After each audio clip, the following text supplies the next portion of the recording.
Usually when you win a preseason game, you'd be happy, but with the Jets potentially losing Dylan Samberg for an unknown amount of time, things could be about to get very complicated for the Winnipeg Jets.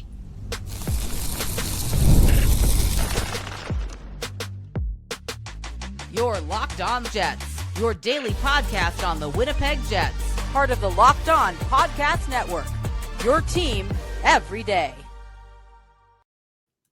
Hey friends, and welcome to tonight's episode of Locked On Winnipeg Jets, part of the Locked On Podcast Network, your team every day. I'm your host, Harrison Lee, an avid Winnipeg Jets fan and an online blogger. You can follow me on Twitter at HLivingLoco and at LO_Winnipeg Jets. Thanks for making Locked On Jets your first listen of the day, every day. If you like what you're hearing, be sure to like, follow, and subscribe on all of your favorite podcasting platforms and YouTube. Doing so, of course, is always free of charge and ensures you never miss another episode. Most of all, though, we just love and appreciate your support. Tonight's episode, we have a lot to chat through. The Dylan Samberg injury is about to be potentially one of the bigger storylines to start the season because it is not the only injury the Jets are already contending with. And if Winnipeg doesn't have him back within the first few weeks of the season, things could get tricky very quickly.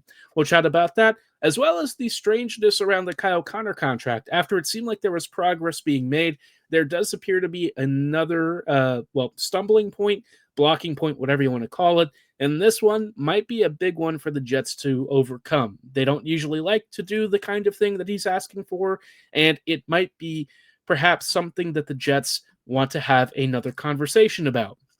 Before we dive into all the fun stuff, though, I want to let you know that today's episode is brought to you by FanDuel. Download the FanDuel app now by visiting FanDuel.com, and you could win $300 in bonus bets if your first $5 bet wins. Now, the Dylan Samberg injury, obviously, as of this recording, which is Sunday evening, we're doing a couple of pre-records just because I'll be out of town for the next couple of days, so I want to make sure that we are still on schedule to deliver the best content every day. And as of right now, we don't actually know what's going on with Samberg. If you missed Saturday's game against the Flames, I mentioned that Ryan Lomberg hit him into the glass. And again, I want to stress it was not a dirty hit, completely normal check. But, usually when you take a physical hit like that, sometimes it's really just the angle that it happens. And as Samberg went into the glass, he immediately kind of came out of it, and I think he was clutching one of his two arms. Might have been his right arm or his left arm. We didn't really get a clear look, but he immediately went to the bench, ran down the tunnel, and that was the last that we saw of him for the rest of the game. Afterwards, Arnia was asked about it, and he called it a freak accident, which already, even before we talk about the nature of the injury, is not a phrase that I like to hear. Freak accident usually means something, ominous, a little more serious. It's not the kind of thing that feels short-term. Samberg's currently getting evaluated for this. We don't really know the extent of the injury. We don't know the term and length. If it is longer term, that is really not good for the Jets. Last year, we were without Samberg for several months, and that was rough. The Jets, if I recall correctly, went exactly 500, I want to say, when Samberg was sidelined, which that was last year's team, which was the President's Trophy winning team. This year's team is already going to be down Lowry for the start of the year until probably November-ish. If you lose Samberg too, that is probably one of the worst case scenarios outside of Hellebuck or maybe a Scheifele getting hurt. The Jets just do not have an internal replacement for Samberg. We have a lot of guys who can do other things, but none of them bring the sheer shutdown ability and Pionk stabilization pairing that Samberg does. He is one of our most important two-way defenders. He and Pionk have excellent chemistry together that makes that pairing work well beyond what you would normally expect. And, without Dylan, you also lose one of your biggest PKers. That is really, really rough and really unfortunate. My big hope is that it's not as bad as it seems, and, this conversation maybe becomes moot. But if Samberg is slated to miss weeks or even potentially a month plus, that has a very not good impact on the start of the season. And it starts to make you ask the question of what this team will be like by the time American Thanksgiving rolls around. That's usually when you want to be pretty firmly in a playoff spot. And let's just say the Jets aren't, right? Let's say that it's a little more borderline. I still do think the Jets probably make the playoffs this year. I think it would take a lot for that not to be the case. But we are working with a fair few unknowns this season, and Samberg potentially being sidelined for a good portion of the first couple weeks. That adds another variable that I was not expecting. You already have a fairly new look team. I think we have a better sense of what Taves and Pearson and Nyquist and Kepka are going to be like, so I don't worry about that so much. But Samberg and Lowry being out together is really not good. In fact, it's just bad. It's really bad. You have one of your most important matchup centers and one of your most out and out important defenders of any sort of shade of color or skill level, any kind of situation, all situations. He is one of the true rocks of this team, next to Morrissey. And so not having Samberg here could be a real problem. And if the Jets start to falter early in the season, do the Jets get aggressive before the trade deadline or anything like that? We've never really seen them make a trade early in the start of the year. They just don't do that.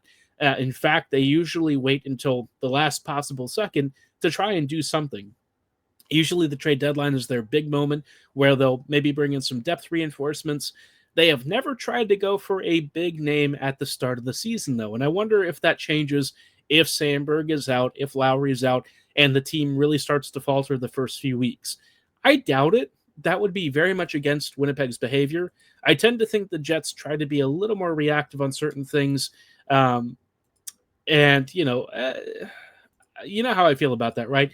Reactivity can be helpful at times, but in terms of what I think this team really needs, I don't know that there's going to be a lot that shakes out early that the Jets can immediately plug in. So, expect to see maybe Fleury Pionk. You might see the Jets maybe do like a Miller Pionk pairing. I don't know how that exactly would all work.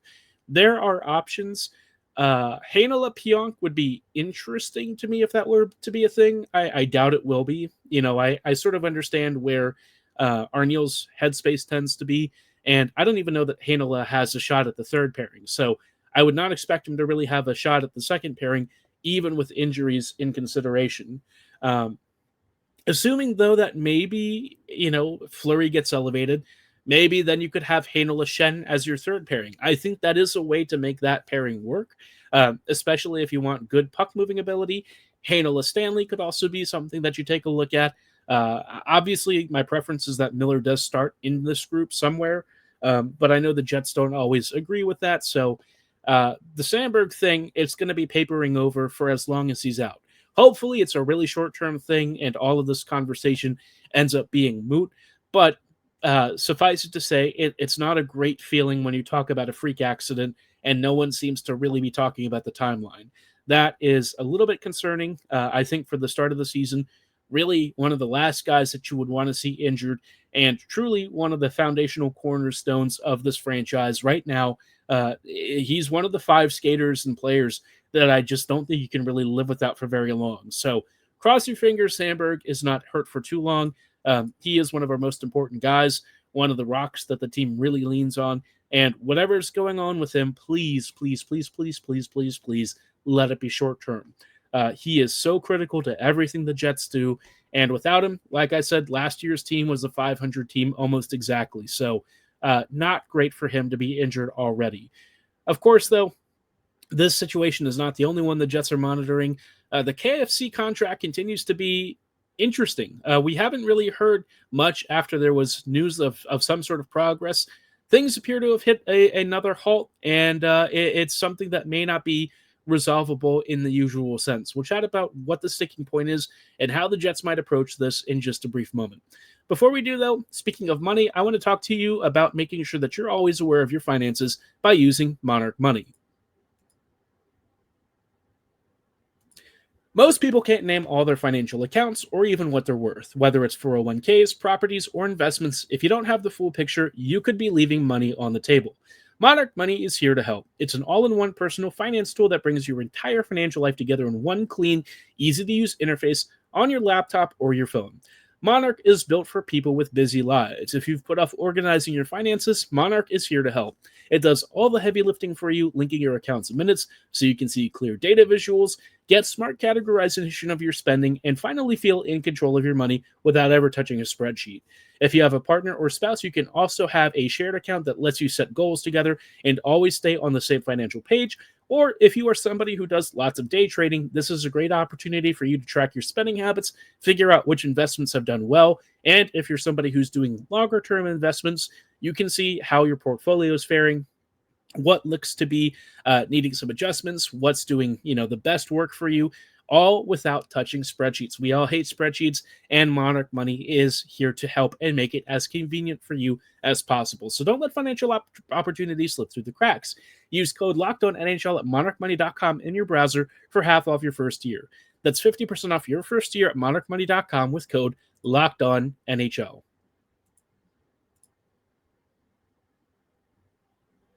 Hey friends, and welcome back to this episode of Locked On Winnipeg Jets, part of the Locked On Podcast Network, your team every day. Every day, thank you so much for rejoining us in tonight's episode as we are chatting a little bit about some interesting storylines that are rapidly developing following preseason. And look, the start of the regular season is about, 9-10 days away, just about. So things are rapidly heating up. It is time almost for the start of the season. And the Jets still don't have one of their biggest players under contract for the seasons after this, which is a little scary. Kyle Connor may not be signing a deal at the start of the season, which for the Jets is probably the last place they want to be. KFC is one of those players that I think invites a lot of dialogue within the Jets fan base.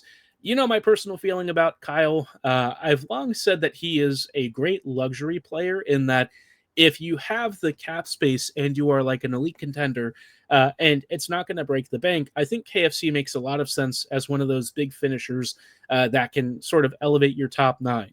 But for what the Jets have typically asked of him and how they arrange the entire top six around him and Scheifele together, I often have felt like it's a little too much. I like KFC. I think he's a great player. But I also look at him in the same vein as maybe, I don't know. I don't know if I have an easy comparable, maybe like a super elite Drew Stafford, where he brings a really important tool set and he is a phenomenal goal scorer. But, a lot of times in previous seasons, it came at the expense of a lot of defensive lapses and stuff. Last year was the first time where I think KFC really played like a top liner in all phases of the game. That was like one of his best career seasons. And if that's the version the Jets get, I fear less about it. The problem, though, seems to be now that KFC wants the Marner deal, which is like, over 50% bonuses or something, probably a full no-movement clause. This is stuff the Jets just don't do. Winnipeg has traditionally been a team that operates in a very specific range. You sign a 5 or 6 year deal, maximum like 7 or 8, usually under $9 million.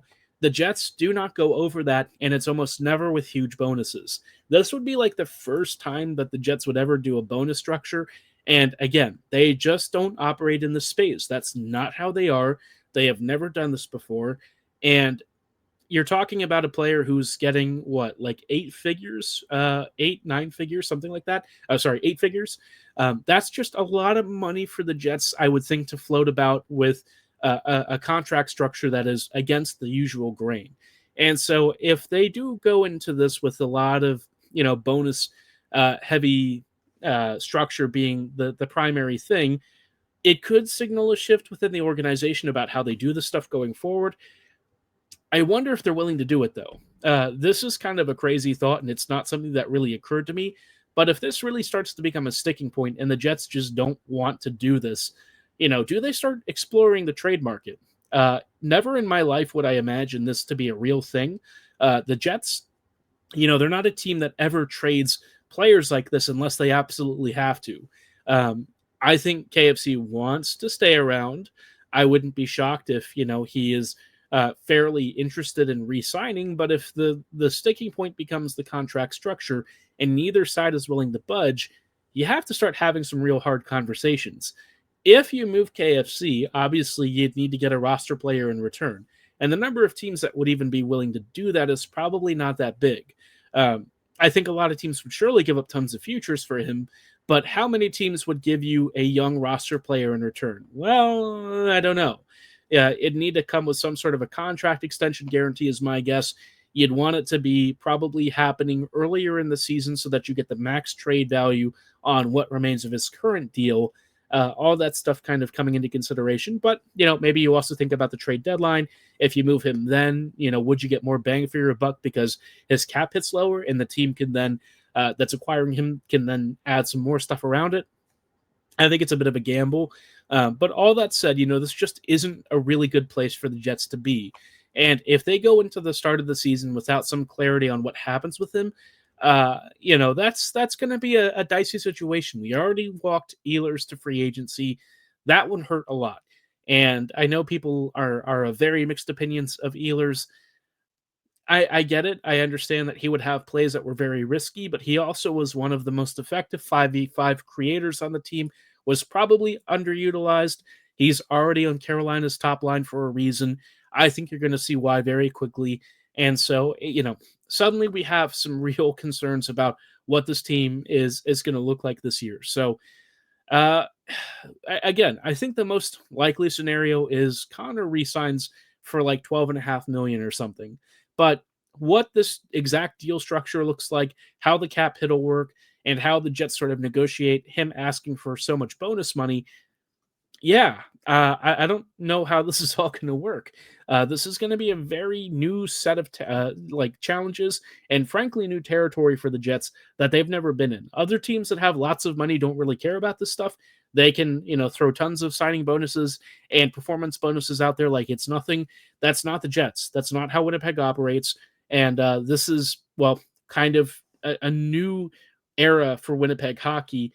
And I don't know if the team is ready for that. So very, concerning in some ways. If they can't make this work, then you start to get into really interesting conversations about, does the Jets roster maybe need this change? Would a shakeup with Connor being moved for some other parts be the necessary thing that gets you to that next level? I've often said that Connor and Scheifele together is kind of a problem for the Jets because as much as they can do some really good stuff together, we all know that the top line for Winnipeg is, in a lot of ways, middle of the pack compared to some of the other ones out there. They have some strong chemistry and stuff, but they don't control play at the same level and consistently enough as the McKinnons and the McDavid lines of the world. They will have good flashes, but you don't see that in-zone dominance. And because they want to play them with Velarde, again, you have guys who I think individually have loads of skill, but together they sometimes feel a little bit less than the sum of the parts. You would think that they would be an elite top line, and in some ways they'll have moments against bad teams where they are, but against other elite contenders, it's been a bit more of a mixed bag. So if Connor does get traded, you could potentially see a big upgrade for how this Jets top nine operates. But again, that requires a big roster player coming back, a younger one probably. And what team out there is willing to give that up for what essentially amounts to, as of right now, a 1-year rental? I don't know. You would need to have some assurance that he's re-signing with his next team. I don't think that move happens without it. So, this is both nerve-wracking in some ways, exciting opportunities in others. The Jets have not really been here in this kind of scenario so much. Usually when they make a big player trade, it's because somebody's forcing their way out. KFC is not forcing his way out. He doesn't seem to want to leave the way that maybe a Dubois or a McGroarty did. This is totally new territory. This is a very different scenario, and I've never seen the Jets have to do this before. So if it does happen, and however unlikely it is, we'll be seeing Winnipeg doing some stuff that is very out of character. But again, I think a lot of this is very unlikely. I still think the most likely scenario is the Jets figure this out sometime in the next couple of weeks. They iron the deal out. They were making progress. I can't imagine that he goes anywhere else, but just the fact that it's a possibility and that there is some room for this to actually go down is probably one of the more interesting developments of the offseason. So keep an eye out on it. Let's see what happens heading into October, which starts this week. Going to be a very interesting beginning of the season for the Jets with so much uncertainty and a lot of moving parts where we don't yet have a clear picture of what this team is going to be like this year. So all that said, I want to chat a little bit about, for the remainder of preseason, what should we be looking for, what's left to figure out, and what can we expect. But before we dive into all of that, wanted to shout out our friends and partners at FanDuel.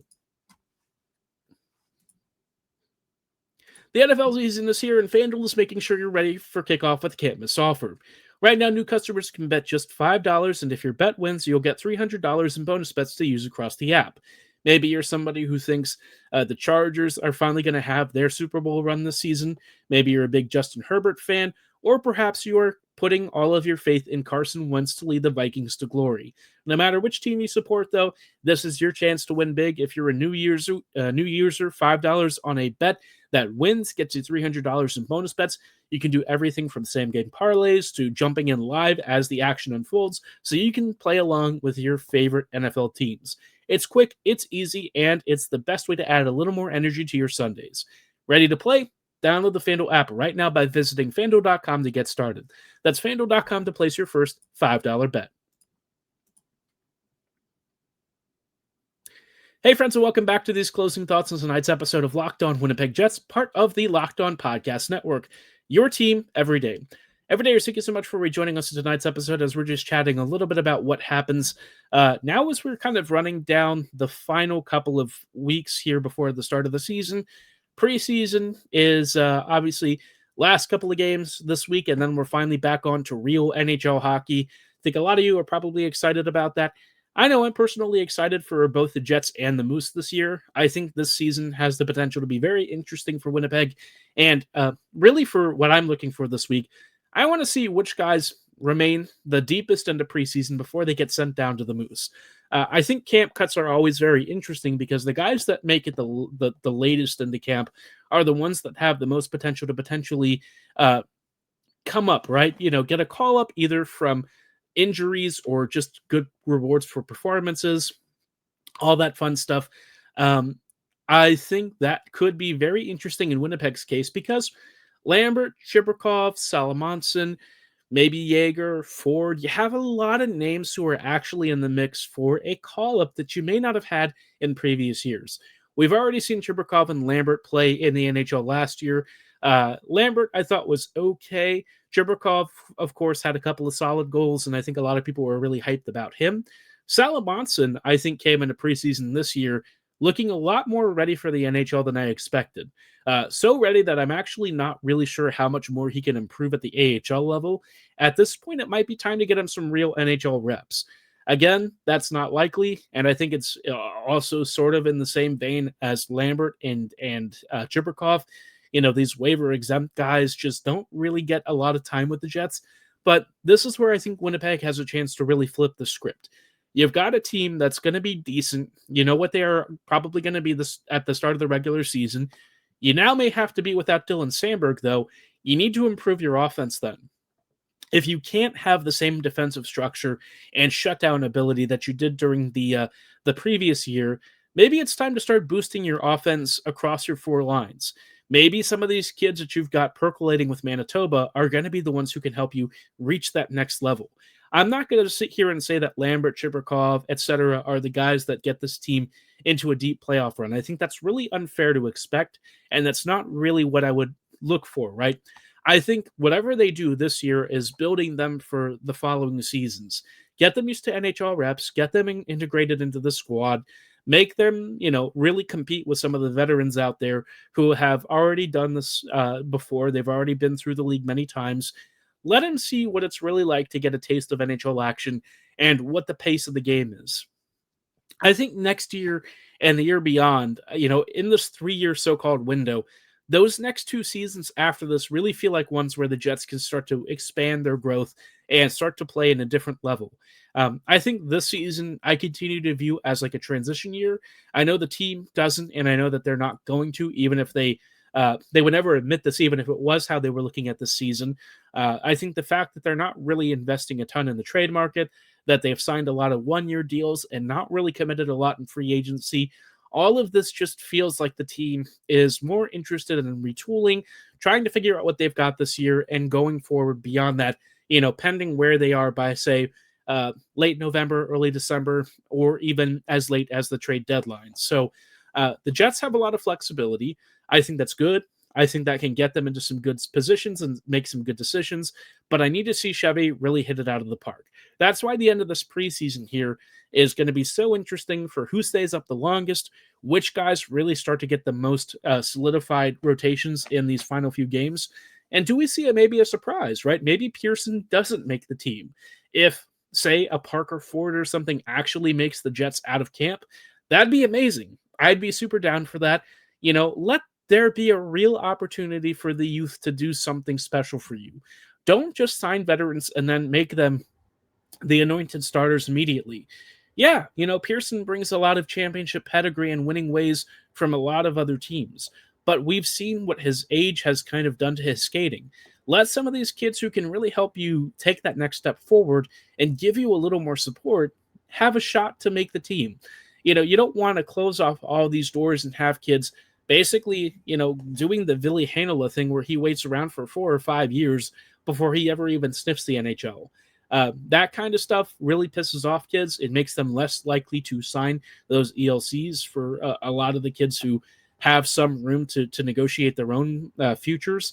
Obviously, not many prospects control a lot of their destinies, but we've seen at least one already force his way out from the NCAA. So, give NHL prospects a real chance here. Let them show that they can actually make the Jets. We've already seen Perfetti finally do it. Samberg did a couple of seasons ago. It's time to start graduating more of these kids, and this preseason is really their last chance to prove that they deserve to be here. So I'm looking for a really feisty, competitive last few games. Show me something, Arneal. Show me something surprising. Give us something really cool. I think we already know what some of the veterans have done and what they're capable of. Now it's time to give the kids a real shot at improving this team and helping the Jets to reach that next level. But curious to know how you feel about this. Do you think any of the kids have a shot at making the team? If so, which prospects do you think could actually do it? And who do you think is a little bit further away? Drop your thoughts and feelings in the comments below or at my social medias at HLivingLoco and at LO_Winnipeg Jets. For tonight's episode, though, that's going to be all the time that we have. I thank you so much for listening and making Locked On Jets your first listen of the day every day. We will see you back here tomorrow, so have a great night. And as always, go Jets, go.